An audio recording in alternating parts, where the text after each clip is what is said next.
Every day, more and more people have been starting to wake up to the absolute insanity they've been held prison to over the last 10 years. Most recently, Eric Kripke, who seems to slightly be gaining consciousness. The creator of the Boys TV show over at Amazon has recently made a bunch of statements where he's entirely worried about the fact that maybe he'll eventually start falling into being the person he has been making fun of over the last 5 years. But I've got bad news for you, Eric Kripke. You've been that person for the last 3.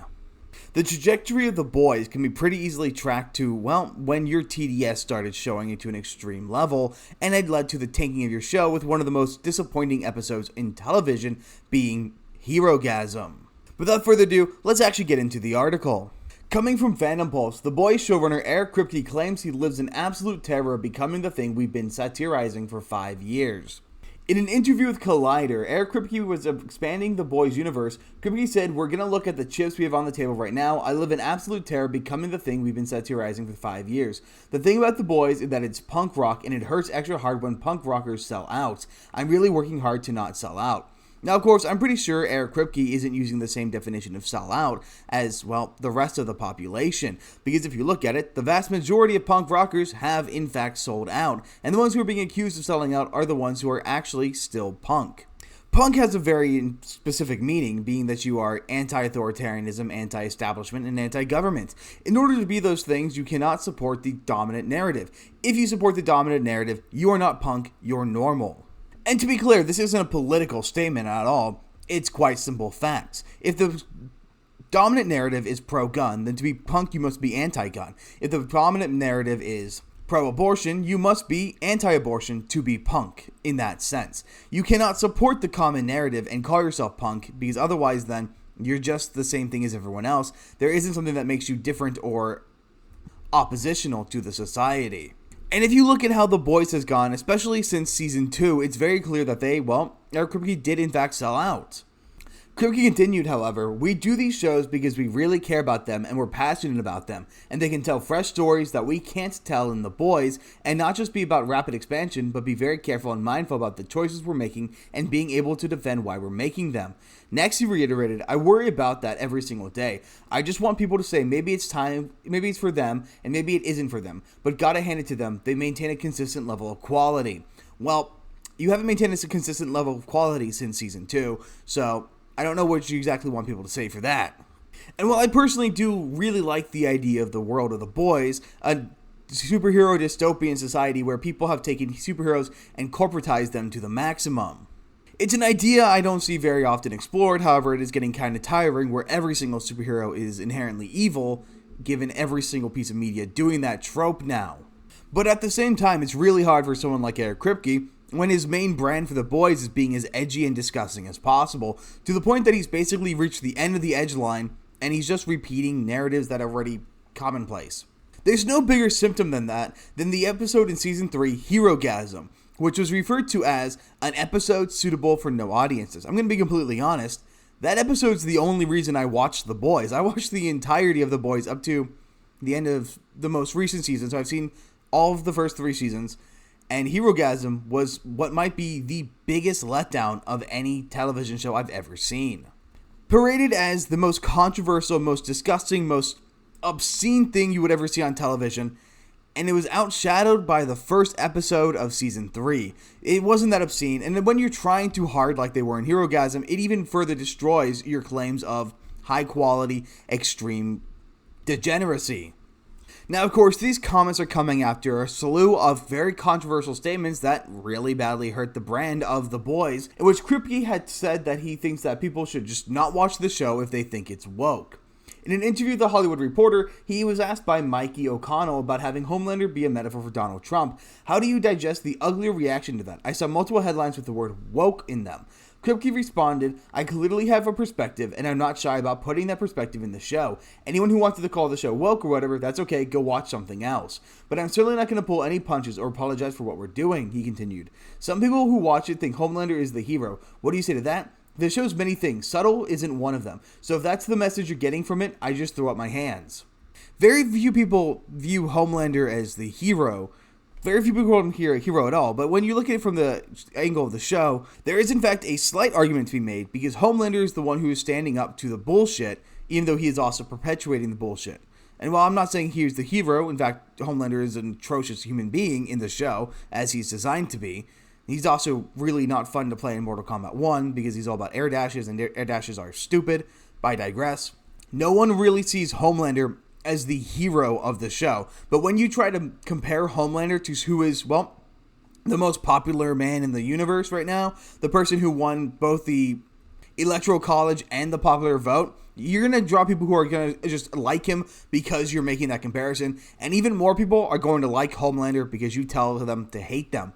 Because, as you said it, this show is supposed to be punk, which means this show, for quite a while, was drawing on punk audiences. And if you tell them they should hate someone, punk people are going to like the person they're supposed to hate, regardless of what that person actually is. So, well, you get the audience you asked for, and I'm sorry you don't like the audience that you cultivated.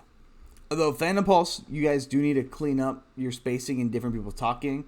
I wasn't quite sure where the interview ended and where Kripke started in talking, but whatever. And ironically, when asked whether or not he was influencing people in the show, Kripke said, "It's catharsis. I have no illusions about my job. I'm somewhere between a carny and a court jester. I am not particularly up my own ass, so I don't know if it'll ever change minds. If it does, that'd be fantastic. Look, I am a big proponent of genre, good genre, which doesn't get enough respect. Through the metaphor of superheroes or space or whatever, you can say subversive things that you never get away with in the most straight dramas," he added. See, the weird thing about this is I honestly believe Kripke doesn't think he's the person he is. He is someone who is very much out there. He's someone who is very much pro-authoritarian, pro the dominant message, pro the establishment, and yet he claims to be someone who's inherently anti-establishment, and yet, well, everything he does says that he's going to be doing that. He's going on here saying that he has no power, but he's, controlling one of the biggest shows on Amazon. He claims to be a carny and a court jester, which is accurate, but then he puts himself in a moral position above other people by the way he acts.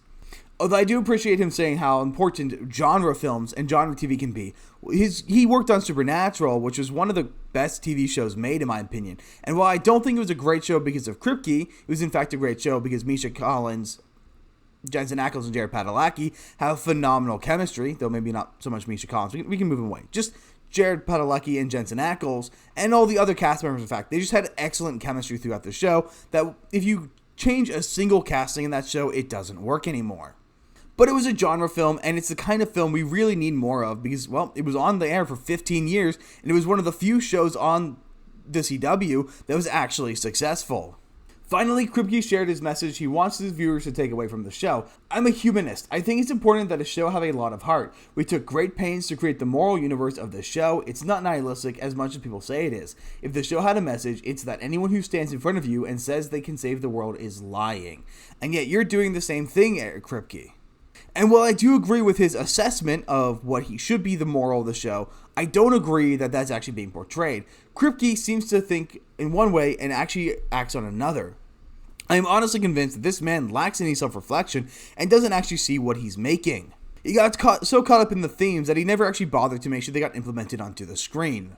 While I will not deny that Eric Kripke is an incredibly talented filmmaker, or at least TV show director, in the work that he did both on The Boys and with Supernatural, making some great dialogue and some great scenes, I will argue that he isn't nearly as good of a storyteller as he thinks he is, and most important, he overly inflates his own role and importance in these kind of mediums.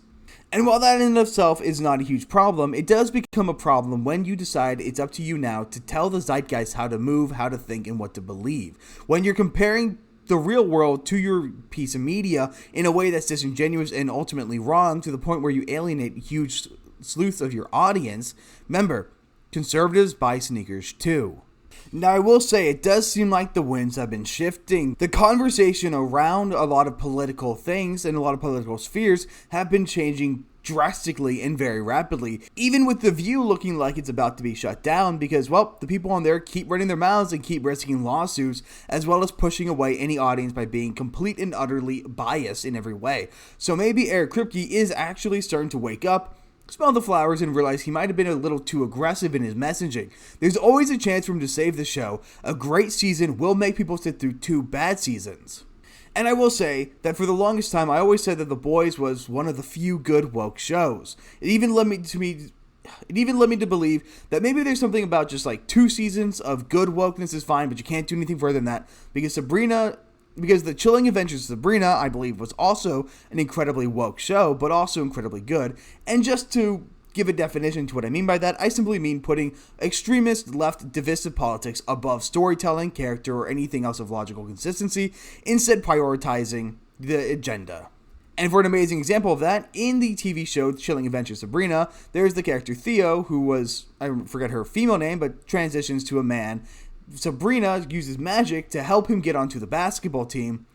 Instead of using magic to change his gender, or instead of Theo proving that he can be a boy, he has to prove he's supposed to be just as good as the boys. And in order to prove that he's just as good as the boys on the boy basketball team, Sabrina has to use magic to help him, completely violating the entirety of the storyline that we're being told.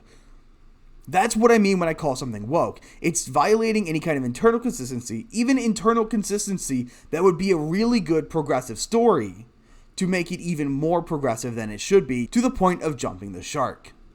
But that's pretty much all I've got for you guys. Let me know down in the comments, do you guys think Kripke is going to actually be able to come back from the brink and make something worth watching? Or is he going to double down now that the Orange Man is most likely back in office? And I will see you guys on the next one.